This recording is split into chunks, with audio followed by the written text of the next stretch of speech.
Here we go! Here we go!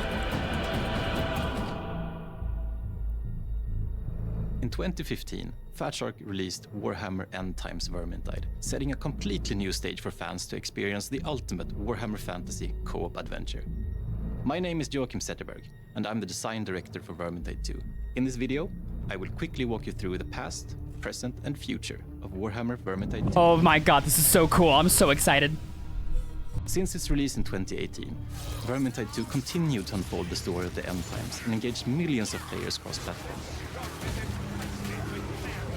Over the past 6 years, our game has expanded greatly, with fantastic adventures from the ice-cold depths of Karagaskaras to the old haunts of Drakenfels, and further into the notorious Chaos Wastes. Only last month, our heroes found themselves stranded on dangerous shores, introducing a new enemy to the game. I would like to thank you all for taking part in this journey, and rest assured, it is far from over. Hell yeah. So let's take a look into what's coming next for Vermintide 2. I'm so excited.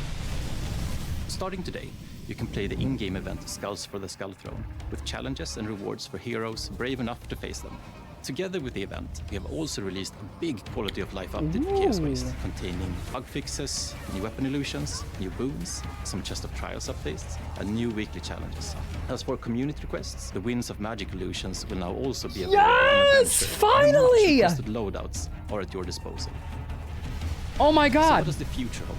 Well, prepare yourselves for the long-awaited new game mode Versus, as we are finally bringing PvP into Vermintide 2 on PC. On May 30th, bring out your inner Skaven and team up against the Uberstrike 5 in our Oh, it's an returning alpha test. We are truly grateful for your 7 feedback days. in the previous tests, and we look forward to continuing developing Versus with you, leading up to the release later this year. And you can of course anticipate the return of Geheimnisnacht this fall. And then the Uberstrike 5 aren't quite done with the Skaven.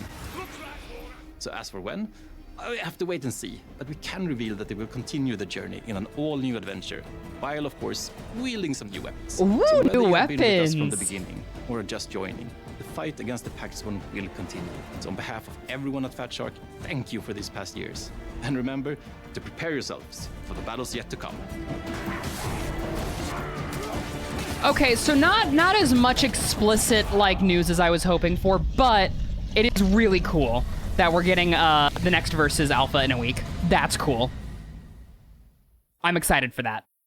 And then new weapons coming soon. That's gonna be awesome. Darktide. They are presented with an opportunity. Access to a lost foundryplex in the interzone void. With access to such facilities, we can produce the Mobian steel of old. You will make contact with our informant and reactivate the foundryplex. But do not let down your guard. Our contact's motives are unverified. Secrets of the Machine God. June 25th. Ooh.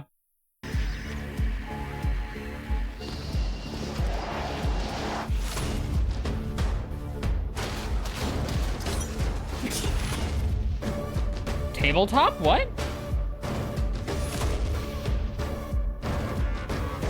Is this a tabletop Darktide?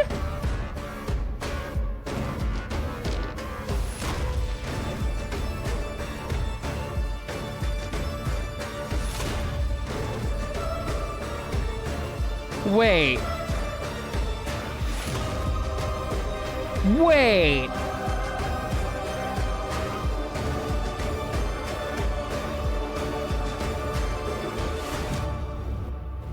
A Darktide miniatures game. Okay, that's interesting. Not what I expected.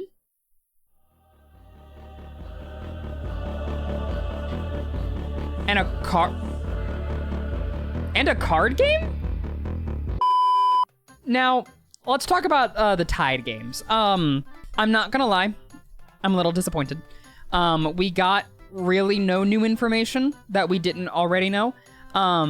The biggest information we got was that we have a Vermintide Versus alpha in a week, which is cool. I'm really excited to play Versus again, and I'm excited to see what changes they made, because I unironically, I do love Versus. I think it's a really, really fucking fun, and I love playing it, and I love dicking around on it. And we got the announcement that there's going to be a new adventure mode with new weapons, and that's great. I'm excited for that. But we don't have like a timeline for any of that, so all we have right now to look forward to is the alpha in a week, And then after that, I don't know. Maybe a new class with the maps? I would assume no, personally, because all they announced was the new weapons. So I think we're probably going to be getting like a new weapon for each career and like a new map, and that's probably it. I very highly doubt they're going to be releasing new careers or new characters for Vermintide, specifically because they need to be focusing on that kind of new content for Darktide. Darktide is severely lacking in the character department, and they desperately need to get that caught up, so it doesn't make sense that they're going to spend time adding it to Vermintide when there's already plenty of that in Vermintide. They did show what looked like a Bile Troll POV in the Vermintide footage, so playable monsters in verses. I don't know. That's something that I also noticed, but I don't know. I hope, because a playable monster I think would go so incredibly hard, but I don't want to get my hopes up either, you know? And then, Darktide. I knew we were going to get some kind of new content, which was what was it called? Secrets of the Omnissiah, or Secrets of the something? That's how bad it was, y'all. Not bad, I don't want to say it was bad, but that's how forgettable it was. We literally just got like a name and a very brief intro, and that was it. Yeah, I agree. The map looked really cool. It looked like we're going to some like kind of ice level. I'm assuming some kind of like Mechanicus area or something that has to do with like the tech priests. But like other than that, and Hadron saying that we have to go wake something, we have like nothing. New weapons, introducing the iconic bolt pistol, Ogren's first two-handed weapons, the pickaxes, shock mauls, and a double-barreled shotgun. Wait, did they actually announce something for Darktide? It's on the forums. Why isn't it on Warhammer Skulls, bro? Why isn't it on Warhammer Skulls? That's the entire point of Warhammer Skulls, my guy. Devoted Rejects. Today, during Warhammer Skulls 2024, we tease Secrets of the Machine God, the free content update coming to Warhammer 40k Darktide. We also launched Darktide's first in-game event, Hestia's Decolation Crusade. Secrets of the Machine God releases its next update on June 25th on PC and Xbox Series. This new update features new mission. Explore a derelict Mechanicus research station in the Foundryplex Omega 5. New weapons, introducing the iconic bolt pistol, Ogren's first two-handed weapons, the pickaxes, shock mauls, and a new double-barreled shotgun. And then live now until the end of Skulls on the 30th of May, players are tasked with destroying the heads of Swarm of Heretics and in-game currencies, and gain in-game currencies. Ordo Dockets, Plasteel, and Diamantine. For 1 week only, the Rogue Trader and Death Corps of Krieg sets are available in the Commodore's Vestures. Well, that's a little more information than we originally had. But, first off, why weren't the weapons announced as well? Like, why wasn't there, like, a brief announcement of the weapons, even if it was just, like, text on screen? I don't understand why there wasn't anything. That doesn't really make sense. And then, like, Hestia's Crusade's great. Like, this is great, don't get me wrong. But, like, this feels almost counterintuitive, because everyone who is playing Darktide already has so many of these, like, resources that we don't really need them anymore, right? Like, I don't know about everyone in chat, I have enough Ordo Dockets, Plasteel, and Diamantine to last me quite a long time. And I mean, like, to be fair, I personally have been saving up all of these specifically for the crafting update, because I want to be able to craft a bunch of new weapons, like, all at once and be able to start making content on them. But, like, it just seems like it's not very helpful for those who are, like, already in the game, so I don't see the point of it. What it feels like is this event is supposed to, like, entice new players back into the game, but there's nothing else to go along with it. Yet. Like, in a month, there is going to be something to go along with it, with, like, new content and new weapons, which is going to be awesome, but right now, there isn't, but by the time all of this releases, this is going to be over. I was expecting a little bit more from Darktide, rather than just, like, a very quiet, a very brief, like, announcement without, like, really showcasing anything. And it's like, I still don't understand why they didn't announce the weapons during Warhammer Skulls. That's strange. There's gonna be a new bolt pistol. Ogren's first two-handed weapons. Multiple two-handed weapons are being added, which is the pickaxes, and shock mauls, plural. So bare minimum, there's gonna be 4. Bare minimum, there's gonna be 4 new weapons for Ogren, 2 pickaxes and 2 shock mauls. So that's exciting. Also, listen, bringing back the Rogue Trader and Death Corps bundles to the premium shop is cool and all, but, like,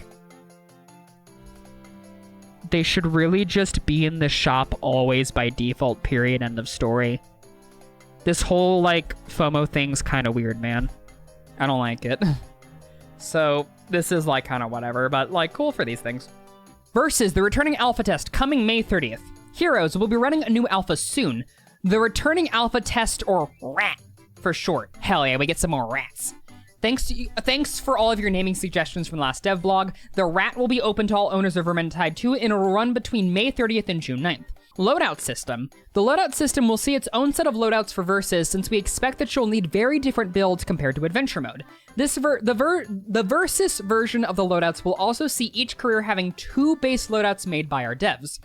For new players unfamiliar with the game, or those who don't want to bother making new builds for Versus, these pre-made loadouts can make things simpler and let you jump into Versus without having to bother with all of that. New map Against the Grain. We've prepared another map for you guys to try out in this new round of testing, Against the Grain. As with previous maps, it has seen modifications to its layout and objectives compared to Adventure Mode to fit better with the Versus game mode. Please give us all the feedback you can on how you find this map for playability, especially compared to the previous maps we've had in tests. Playable monster, Bile Troll. One of the most popular requests from our previous tests is finally here, getting to play as a monster when it spawns. For this round of testing, we'll have the Bile Troll available. When it's time for a monster to spawn during the match, one lucky Packsworn player will get to pick to spawn as him and take the reins. And then the balance changes. I am interested to see what they were doing with the balance changes. Based on the results from the last alpha test and on your feedback, there have been some adjustments to the balancing of Versus. These changes only affect Versus and not Adventure Mode. We've increased the speed at which temporary health decays, as the strength of temp HP from kill talents and career skills resulted in heroes being able to easily ignore health attrition. Fantastic. Fuck. We've tweaked the RNG behind the Packsworn special choices. Before it was purely random, now there is a weighted system to reduce the chances of multiple of the same special at the same time. Okay, interesting. We've lowered the damage dealt by all crossbows as they were a bit too efficient at sniping specials, acting practically like handguns. Sister of the Thorn's Deepwood Staff has received an internal cooldown specifically affecting lifting Packsworn players. The rest of the staff functions normally, but you can't lift up an enemy player until the cooldown has expired. Warrior Priest's career skill Shield of Faith has received an increased cooldown, reduced duration of the effect, and lowered the damage of the explosion against all enemy types against monsters. Ironbreaker's Gromrel Curse has been nerfed to increase the cooldown of Gromrel's armor to 30 seconds when equipped. Okay. And finally, the charming little Warp Fire Thrower has been buffed to deal more damage, spew fire for longer before having to reload, and move faster while firing. Before we go over the Warhammer Skull changes, I want to touch on these. I think just in general, Against the Grain is going to be really hero-sided because of the really, really, really long sightlines and how easy it is for like veteran players to snipe specials. So I anticipate that Against the Grain is going to be very much hero-sided because of all of those long sightlines. Unless the devs make some really, really, really heavy changes to the sightlines to block them, but I don't anticipate them doing that because the entire map is basically just one really long sightline, right? Just one massive sightline. So I don't see how they're going to be able to block that really heavily and make it more fair across the board. I could be wrong, but I don't think so. Temp health decay change, great. I like this change. This is a good change to make heroes overall less tanky and make everything more fair across the board. I like that. That's great. Tweaking the RNG behind Packsworn special choices. I'm a little mixed on this because on one hand, I do agree that sometimes it was a problem when you had like 3 or 4 Globadier stacked like on top of each other and then you just kept getting like ticked down and there was really nothing you could do from a hero standpoint. But on the other hand, there was a lot of issues with, the heroes being so OP that the only way to actually deal with that was to purposefully stack 3 or 4 disablers or 3 or 4 like Globadiers and bomb them. And that was the only chance you had. Obviously, we'll have to see how this plays out with the new alpha, but if the heroes are still too strong, this very well could kill Packsworn. So I don't know. We'll have to play test it and we'll have to see, but I'm hoping that the heroes are going to be weak enough to where this isn't a problem. Lowered the damage dealt by all crossbows. I don't think I like this change. I agree that the handguns needed to have their damage nerfed because handguns was basically just Rudy Tooty point and shooty adventure. And there was really no counterplay to it because of handguns being just basically a hit scan, being a point and click like adventure. Crossbows, though, weren't as bad because they had travel time, and it's a lot harder to aim a projectile than it is a hit scan weapon. I agree that the crossbows probably should have had their overall range reduced a little bit so that they couldn't, Paxworn players couldn't be sniped across fucking the universe in Zimbabwe. But lowering damage dealt by all crossbows might be a little much. The last thing that I want is I obviously want special sniping should be a thing in versus mode, right? It really truly does need to be a thing, but if they take away every single one of the special killing weapons, then the Paxworn are gonna run around too much without like any kind of fear, and that shouldn't be a thing because Paxworn have unlimited lives and should at some points throw themselves onto the heroes to suicide in order to kind of like stop them. Like, Paxworn should be dying a lot. They really should be because they have unlimited lives, whereas the heroes should be dying as little as possible. Obviously, it's possible that they didn't lower the damage dealt by crossbows that much, and it's not that big of a deal, but if they reduced it by too much, I see this being a problem. But once more, we'll just have to see. So the Deepwood Staff change could be good, could be bad. I think this is certainly a way to help nerf Deepwood Staff and make it more fair to play against. I just think there needs to be some sort of visual cue for you to tell when that player cooldown is in effect. Because if there is no player cooldown that is visible and you just have to guesstimate it or keep track of it manually, it's essentially going to kill the weapon for newer players, and it's going to make it only a veteran weapon, in which case it's going to be more of an unfun force multiplier. A new player using Deepwood Staff isn't going to be that bad of a problem, but a veteran player like Combine using Deepwood Staff is going to be genuinely fucking miserable to play against. This might have been a heavy-handed nerf. I think this might be too much. I definitely agree Shield of Faith should have gotten a nerf in some way because it was genuinely overpowered, but increasing the cooldown, reducing the duration, and lowering the damage all is a lot. And as we all know, Fat Shark is very, very, very, very, very liberal with their nerfs a lot of the times, and a lot of the times do nerf it too much. Once again, I don't want to pass judgment without playing it and without trying it, but my first knee-jerk reaction is that this was an over-nerf, and Shield of Faith is very, very much significantly worse than it used to be. I watched several clips of different Stav Elves keeping the entire Paxworn team floating. Yeah, that's the problem with Deepwood Staff. That's why I personally said that Deepwood Staff should have just been disabled to begin with, but I mean, an internal cooldown will help. And I feel like as long as that internal cooldown ensures that only one person at a time can be floating and it cannot be chained and have multiple people floating at the same time, I think this change will be okay. And then Gromwell's Curse has been nerfed. I'm fine with that. Gromwell's Curse was sometimes a little much, and I'm totally okay with that. Warp Fire Thrower's damage being buffed, fire spew for longer, and moving faster. Just like the Warrior Priest change, this might be a little heavy-handed in the opposite direction, and Warp Fire Thrower might be overpowered now, but we'll have to see again. We've also released the patch 5.5.0 Quality of Life update. It contains a mix of improvements, fixes, and additions that should improve the experience across all game modes. See below for more information. Personal loadouts. Loadouts are finally officially coming to Vermintide 2. This feature allows you to save different combinations of gear and talents as loadouts that you can quickly swap between while on the keep. Any change done to your talent or gear while being on a loadout will automatically save to that loadout. This is something that is really good for Darktide, and I'm excited to see it in Vermintide. Just simple as. Good thing is, bot loadouts can also be done now. You can also mark one of your loadouts per character as a bot loadout, in which case, whenever you are the host, the bot can use specific loadouts that you've tailor-made for that bot. Awesome, love that. Fuck. New boons. We've added over 25 new boons to the Chaos Wastes. We got some exciting boons to add a lot of juice to your expeditions. New auras, new effects, new actions triggered by your career skill, new effects triggered based on your choices during the expedition, and more. There's a new mechanic we're introducing with this update. Certain boons are a part of a set of specific boons. Gaining all of the boons within a set in the same expedition unlocks a powerful effect for the rest of the expedition. That's actually really cool. And there are a lot of different boons. Weekly expeditions. Similar to the weekly event game mode for adventures, we're adding a weekly expedition mode in Chaos Wastes. These are Chaos Waste expeditions with a specific boon and specific curse that will affect every level of the expedition. Winds of Magic, Illusions, and Adventure mode. Fuck yes!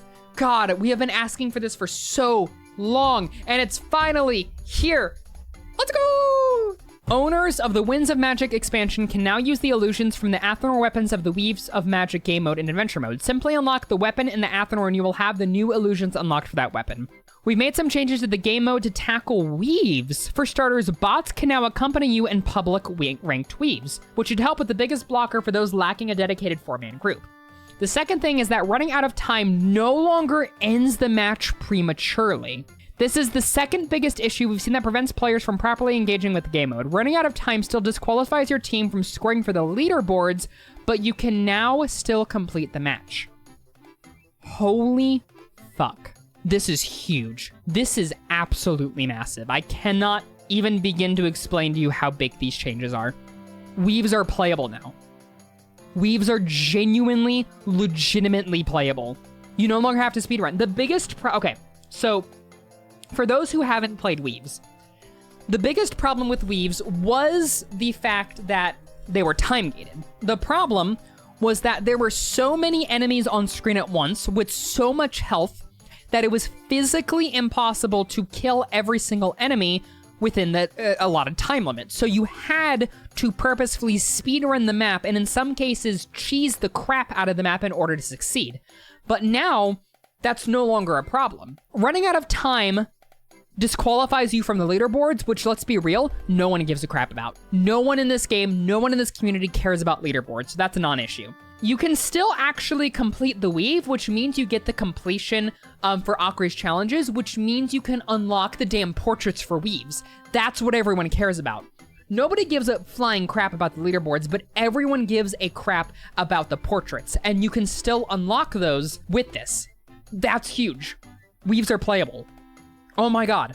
Once again, like 3 years like late, but I'm so happy it's here because that means that we can get a dedicated Weaves group and do Weaves on stream. That's huge. I love that. Oh my god. I'm super excited to play Weaves now. Because that also just makes Weaves across the board so much easier and less frustrating. And then Blood Red Weapon Illusion, Red Weapons, the kill counter will be counting each and every kill, and the community as a whole reaches 1 million kills across all platforms. You will earn 5 new Corn-inspired weapon illusions. And then, you're basically able to visit Loner's Emporium and spend money to unlock any rewards from last year's Skulls event that you might have missed.